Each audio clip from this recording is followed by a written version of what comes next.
Hello, இப்போ பாருங்கள் பஜ்ஜி மாவு எப்படி செய்யறதுன்னு சொல்லிட்டு நாம் பார்க்கலாம். பஜ்ஜி மாவு செய்யறதுக்கு தேவை வந்து 1/2 கிலோ கடலைப்பருப்புங்க. 1/2 கிலோ கடலைப்பருப்பு, 50 கிராம் காஞ்ச மிளகா, 1/2 கிலோ பச்சரிசிங்க.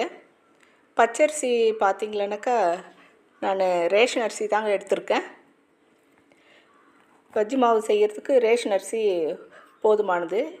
இது 3ஐயும் கலந்து தாங்க நம்ம பஜ்ஜி மாவு செய்ய போகிறோம். முதல்ல கடலைப்பருப்பையும் காஞ்ச மிளகாவையும் தனியாக காய வச்சு எடுத்துக்கலாங்க. காய வச்சு எடுத்துட்டு இந்த பச்சரிசியை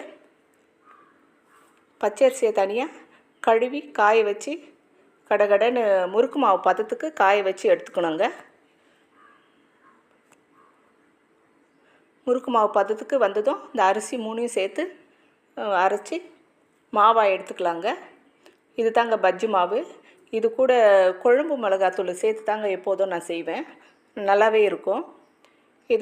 இந்த பஜ்ஜி மாவு பார்த்திங்கன்னா வெங்காய பஜ்ஜி செய்யலாம், வாழைக்காய் பஜ்ஜி, உருளைக்கிழங்கு பஜ்ஜி, இந்த மாதிரி பஜ்ஜியெல்லாம் செய்யலாம். பக்கோடான்னு பார்த்திங்களான்னா வெங்காய பக்கோடா, வெண்டைக்காய் பக்கோடா, கீரை பக்கோடா இதெல்லாம் செய்யலாம். கீரை பக்கோடா செய்கிறதுக்கு பார்த்திங்கன்னா குழம்பு மிளகாத்தூள் போடுறது வேண்டாங்க. பச்சை மிளகாவே போட்டால் போதும். வெண்டைக்காய் பக்கோடாவும் கீரை பக்கோடாவும் ரொம்ப நல்லாவே இருக்கும் இந்த மாவில் செய்யும்போது. அப்புறம் 65 பார்த்திங்களா, சிக்கன் 65 செய்வேன், காலிஃப்ளவர் 65 செய்வேன். மீன் வறுக்கிறதுக்கு கூட இது கொஞ்சம் 2-3 ஸ்பூனு சேர்த்து தாங்க செய்வேன். இது எப்போதும் வீட்டில் ஸ்டாக் வச்சுட்டே இருப்பேன்.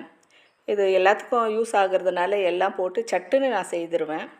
எண்ணெய் காயிற நேரத்துலேயே இது கலந்து பக்கோடாவோ பஜ்ஜியோ செய்கிறதுக்கு ரொம்ப பிரயோஜனமாக இருக்கும். நீங்களும் ட்ரை பண்ணி பாருங்கள், வீட்டில் செய்து பாருங்கள். செய்து பார்த்துட்டு எப்படி இருக்குன்ட்டுன்னு கமெண்டில் சொல்லுங்கள். இது யூஸ்ஃபுல்லான ஒரு வீடியோன்னு நினைக்கிறேன் இல்லத்தரசிங்களுக்கு. ட்ரை பண்ணி பார்த்துட்டு எப்படி இருக்குன்னு சொல்லிவிட்டு கமெண்டில் சொல்லுங்கள்.